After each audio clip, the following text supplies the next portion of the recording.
Good morning. It's a pleasure to be here. Thanks for the invitation and the kind words. Lovely weather, lovely place, set up, very nice people. So it's a pleasure to be here, and I would love to hang out and chat afterwards. So during this couple of minutes, what I would like to share today is where the sports industry is heading, how AI is shaping new experiences, new monetization opportunities. And I will show you some real-life examples, a little bit on the future as well. But you will see, hopefully, very, very nice use cases that you can apply or that you can reflect a little bit on this. Let me step back for a moment. And again, we're living in a digital world. This is, this is the day-to-day that we live today. 45% of the global population today is digital natives. So when we think how the world is changing, how in sports in particular, the experiences that we want to deliver for the fans, the formats, the content, the narratives needs to be very, very different. So today we're living in a digital world with these younger generations that are more mobile, more social, more digital. And it's very important not only for the sports organizations, but also for the whole ecosystem. So if you want to engage with the fans, it's important to speak their same language, new ways. If you are talking to broadcasters, different formats, different, for sure, the 90 minutes or live streams and so on, you can improve and you can create many more stories and stories behind the scenes as well. Heroes, villains, what are the stories for each person behind the scenes, and how they train, and what are the passions, and the human aspect of this. If you're talking to sponsors, more and more the CMOs, they want to engage with these younger generations. So it's important as well that as sports entities, you need to modernize and you need to provide the platforms to deliver that. Just to put some perspective here and some numbers, the professional sports industry is around $180 billion industry. But when we consider the horizontality of the industry, we're talking about $1.5, $1.6 trillion, 1.5% of the global GDP. So in this context, in some of these conversations that we're having with sports entities, we say, okay, how do I become a digital organization? And where do we see the industry going? So these are the four traditional revenue streams. And one of the things that I foster and I challenge also the execs is to think more as a digital business. And what we are seeing is that industry is not any longer traditional sports, but sports and entertainment, more sportainment, more data-tainment, playing a little bit with the words. And I use these examples, digital companies, and how they imagine even your own business, whether you're a startup or a mature tech company or university or a sports entity or a VC. How would any of these organizations would run your business?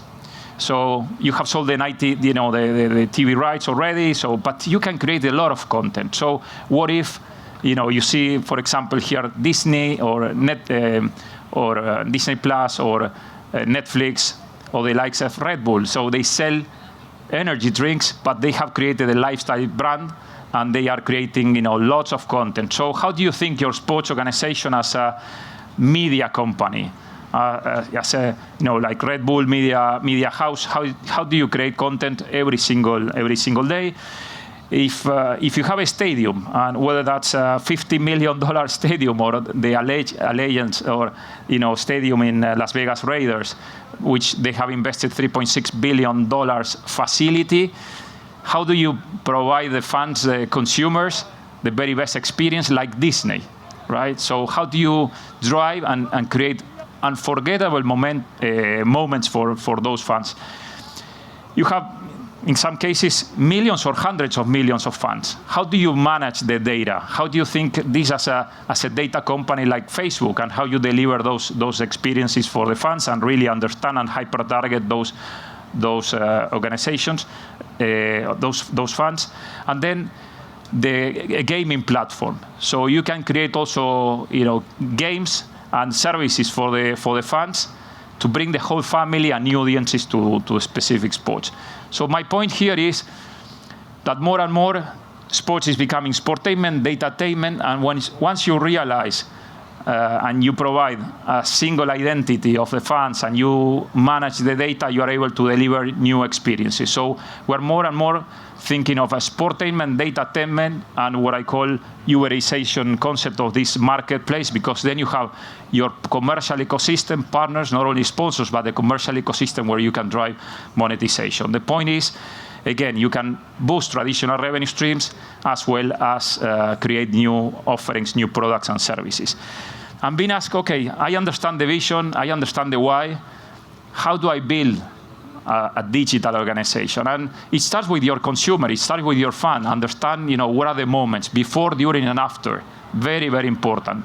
And before you invest in technology or, in different projects, try to paint, like we do with the UX designers or industry advisors, try to paint what are the experiences that you want to deliver for those fans, digital, physical, and as you can see there in bullet number 3, for any single experience that you are delivering or you will deliver to the fans, make sure that you capture the data, you provide one single identity. So Sebastian or Samir or Peggy, it's the same person across all the digital assets, okay? And even in physical environments, you can, through QR codes and different practices, you can also gather data from those. So in essence, whether that's the official app, social media, the online store, the ticketing system, the loyalty program, the OTT video streaming platform, all those assets, you have a single identity. And then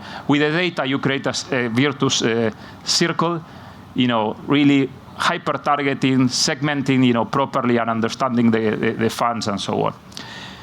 A great example of this has been La Liga. So typically they would have peak and valleys in the engagement with the consumer in the sports industry today. 95% of the revenues generated during match day. So the challenge is how to create experiences and services and products that you can deliver and stories that you can deliver every single day. And that's what La Liga builds, with different, the official app, with the OTT, with the fantasy type of games, with the casual games. So different platforms to drive higher the engagement with the fans. I'm going to show you some examples of in sports, thanks to the Global Sports Innovation Center. It was yesterday on stage, so I won't talk about the CSIC. But I want to highlight the following before I jump into the examples, how AI is changing. So probably AI has been for more than a decade, in some ISVs and startups, in the likes of machine learning, in the likes of computer vision, and that was mostly limited to engineers, data scientists, very, very expert people. What is changing today is thanks to generative AI, these technologies, every single person can use today AI and can build applications. As you can see on the screen, you can write code describing.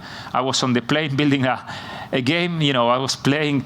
So I captured an online picture of a game, Space Invaders, and I said, help me write the code and build this game. And I got 500 lines of code, and it works. And then you can improve and iterate and so on. That's, with Copilot or ChatGPT, with GitHub, you're getting level of productivity of 50, 80% more productivity, legacy code and tremendous opportunities.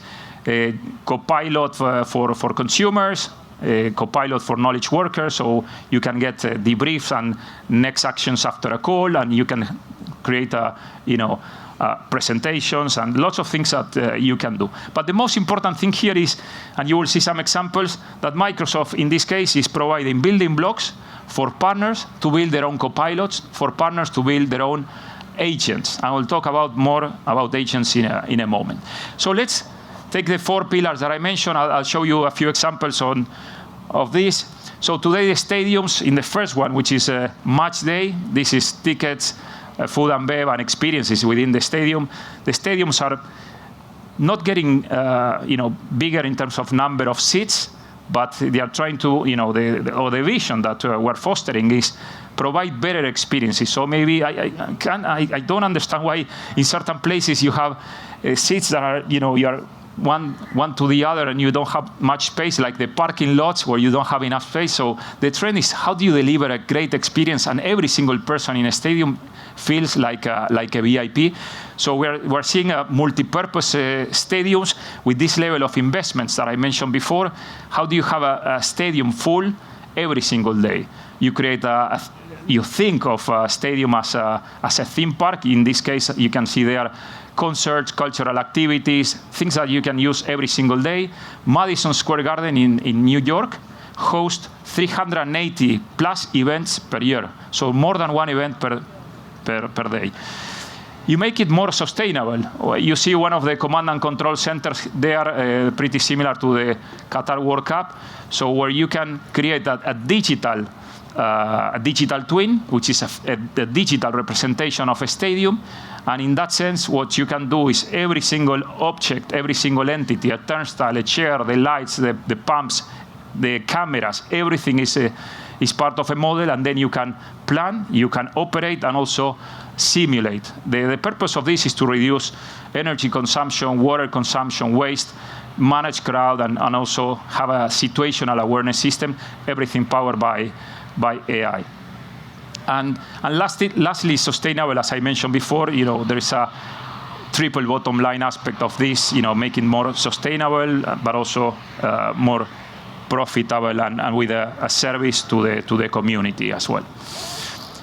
When you get to the stadium, some technologies that we are seeing during the pandemic, there were technologies like computer vision, where if you are not wearing mask, or there were thermography technology, we were able to identify through partner solutions of the GESIC who were not wearing any mask or who had fever or a high temperature, and for the security of the rest, we were able to leave them aside. But also, this same technology is being used to ensure that no hooligans or people that can threat the environment, and make sure that there is face recognition and you can identify any person that is not welcome or could put at risk our safety.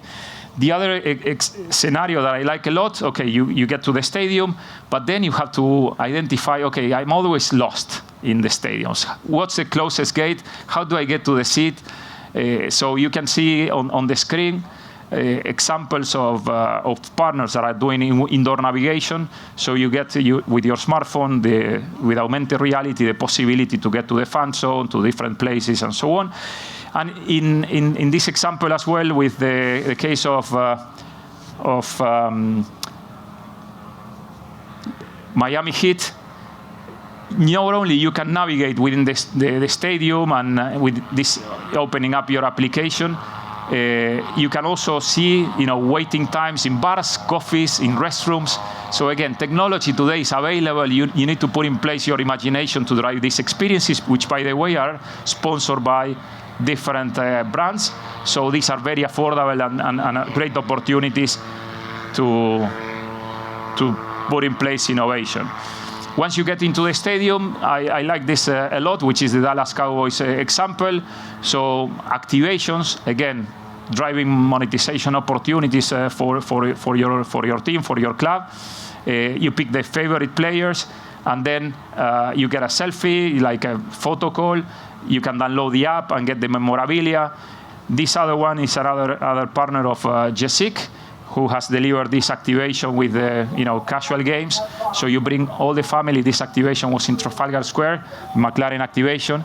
And again, you are delivering great experiences for the fans. Now, you remember this is the slide that I showed you, the concept before, during, and after experience. I think it's and how to manage data and how to take data-driven decisions for your organization. I'll show you one of the very best organizations on how they are driving services and great experiences for the fans, but also heavily using data, heavily using AI, predictive analytics. So let me show you this example. We've got a lot of digital properties. We have Heat.com, AAArena.com, MiamiHeatStore.com, the award-winning Miami Heat mobile app, and we want to know what our users are doing across all these different digital properties. We use the Microsoft Azure Cloud to collect and enrich our data so that we can provide it to the rest of the business in a seamless and an automated way. First, we are scoring every lead that comes into this building, whether it's from mobile ticketing data that we capture, Wi-Fi data that we capture from Adobe Analytics or Campaign, and say, hey, this person would have a high propensity to buy a season ticket, or this person would be a great fit for a retail store buyer. This data is moved into Microsoft Dynamics so that our reps can ensure that we are on track to drive those leads through the funnel to where we convert them into new customers. And that's why we selected Dynamics 365 to enable our salespeople to better sell. After we implemented the data warehouse and Dynamics 365, we had a 30% year-over-year increase in our season ticket sales, with essentially the same team on the floor. All of this information is made available through Power BI so that we can measure our performance, and it's accessible by our ownership, our executive leadership, right down to the guest services rep who's working at the arena events.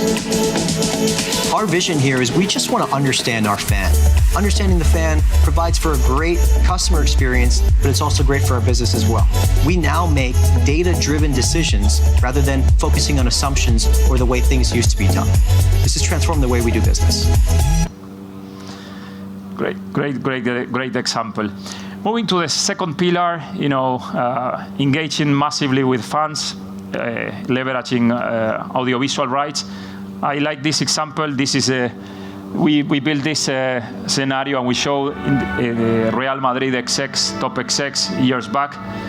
We were using public data to listen to the fans and try to measure the level of engagement, the content, and how they were running campaigns across the world. And you see these heat maps, showing red dots are high intensity, blue is less intensity. But one of the key findings that we share with them was that Indonesia was the number one country in terms of engagement, and that Spain would rank number 10th, and it was less than 3.5% of the 450 million fans that were engaged in social media and their digital assets. So the big question for you is probably, what is your Indonesia? So what is the data that you can leverage today that is public and that you're not leveraging, but is out there and it goes beyond your firewall? In the pandemic, I remember with La Liga, there were empty stadiums, and with one of the partners as well, we identified an opportunity which, when the stadiums are empty, the TV audience is much smaller. So with a partner, using AI, we were able to overlay virtual avatars and also the sound, the songs and so on for the different teams, and we were able to measure up to 6 times more audience with those avatars and so on. And the same technology that is being used to overlay avatars today is used for virtual advertisement. So you can create digital billboards, you can create advertisement, and you can promote brands that are relevant. For example, beer, Heineken in the Netherlands, or Budweiser in the US, or Guinness in Ireland. So again, the possibility with digital technology and AI is limitless. This is another example on how big data is being used, in this case by La Liga, and to create what we call the near impossible goal. You can see here the different players, and to show the complexity and the abilities and the skill sets of the different players, we are calculating with millions and millions of data points from the different matches, from the players and so on, what is the goal probability. This is creating a lot of great engagement with the fans. And it's using big data, it's using AI to create these new conversations, new narratives, and so on. And the last example that I want to share on this topic is what we are doing with another partner and the NBA. So for every hour of raw footage, we're able to up to 8 times multiply the inventory. Content highlights that is created for the broadcasters, for the commercial partners, for their own social media and first-party channels. And imagine, we are today with this partner creating and using Azure OpenAI and services to deliver, for example, real-time translation and new possibilities with natural language queries and asking questions as you would do with ChatGPT or Copilot. Do you recognize this person? Yeah. This is Messi, and probably you have never heard Messi speaking in English, but I'm going to do a miracle for you today. Despite the unexpected nature of the situation, today we find ourselves in the final match. This game is for those who are unaware of our training and don't witness our day-to-day efforts. We were not prepared for this opportunity, but we will give our best to compete and strive for the title. So you see, with his same tone, with he's speaking in Spanish, and thanks to Gen AI, what you can see as a real translation with his same intonation and tone and everything. It's beautiful. But also imagine, this is also an avatar. Now, because he has been recorded for a few minutes, you can write, for example, birthday celebrations or songs, or could be the next MC, master of ceremony. I don't, KT, but could be Messi welcoming you. And again, this at scale in different languages for every single person. So the possibilities are limitless. For sure, you need to provide the right disclaimers and so on. And on the last, the third pillar that I want to share here is this is another partner. So you can see there a prompt. I wrote down, they specialize in both design. So I wrote a prompt, made some interactions, probably 4 or 5 interactions, and you can see the level of quality of a booth. An agency would take days or weeks. I did this in minutes, literally minutes, in 20 minutes or so. And I was on the plane last week in Korea in a presentation. I said, okay, let me use Copilot. Let's see, general purpose Copilot, and this is what I built. So I wrote down, 6 sentences or prompts, and I said, build a booth, and you can see the first iteration. The second one, I said, okay, but I want to see behind the glasses like it was a VIP box, and I want to see also some merchandising and some additional information. Then I said, okay, change Lamborghini for Ferrari. So imagine the sponsorship team, how they are activating, how they are creating content, and much richer presentations for the fans. And finally, it suggested me Copilot. Do you want to have furniture? Yeah, and I didn't like the brown type of furniture, so I said change that for white, and this is what I got. And finally, I asked, as you can see at the very bottom, how long did it take me to create this? So from the very first prompt to the last one, 14 minutes. In 14 minutes, I created this. Again, pretty good, and it's getting even better day by day. So on the fourth pillar, the last pillar that I want to show you is how using generative AI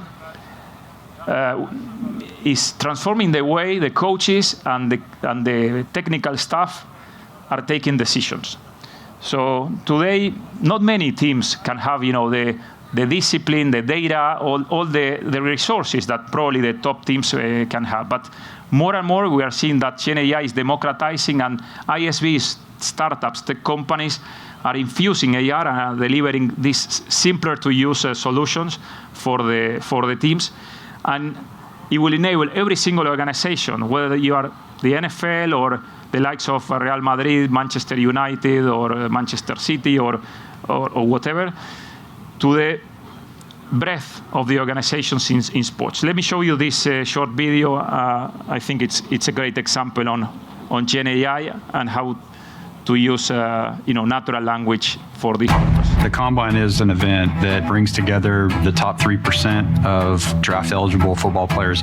In the early years, we were collecting the same amount of data, but it was scattered across different systems. Teams didn't have a way to filter, search, and compare these stats without digging through multiple reports. AI was a perfect way to get that full prospect view. We had a very short runway to get this all put together before we kicked it off. Azure AI Foundry gave us the tools that we needed to hit the ground running. We started with the Azure OpenAI GPT models that we didn't need to fine-tune. We had Azure Cosmos DB to quickly store and retrieve that data, and we have Azure Container Apps to deploy the workload seamlessly. It was like a big challenge that we solved in no time. Now, teams have the ability to ask questions about specific players and immediately be able to obtain data that allows comparative analysis from player to player. It really gives evaluators an edge that we didn't have previously. Being able to ask the question as I would ask you a question, like give me the fastest 40 times of a defensive lineman. The filtering of data that would have taken hours is done in a matter of seconds. The ability to collect data in real time and dig deeper into the details while the player's in front of you, it makes you more confident in your decision making.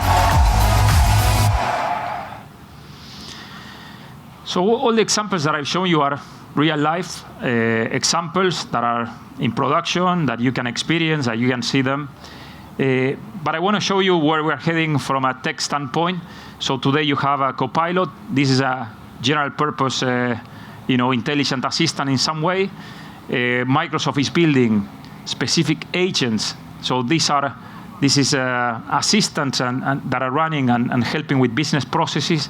In many cases, they're running semi-autonomously and also interacting with other agents. In our case, for example, we're building agents like research. So you can have a researcher, thousands of PhDs all together with collective knowledge.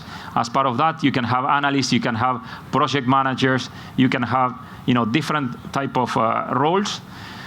But what we are doing with the tools that Microsoft is providing is the ability for startups, tech companies to build your own agents.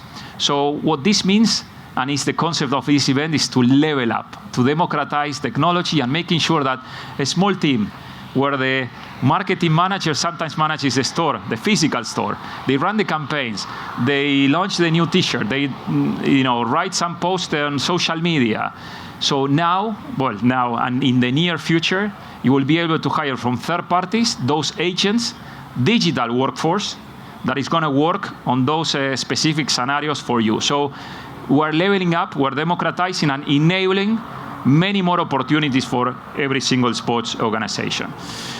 You can see here in this important event, worldwide event, where Mr. Tebas, the president of La Liga, has mentioned how data and AI has helped La Liga to reinvent and improve their product and also monetize and drive significant growth in the past years.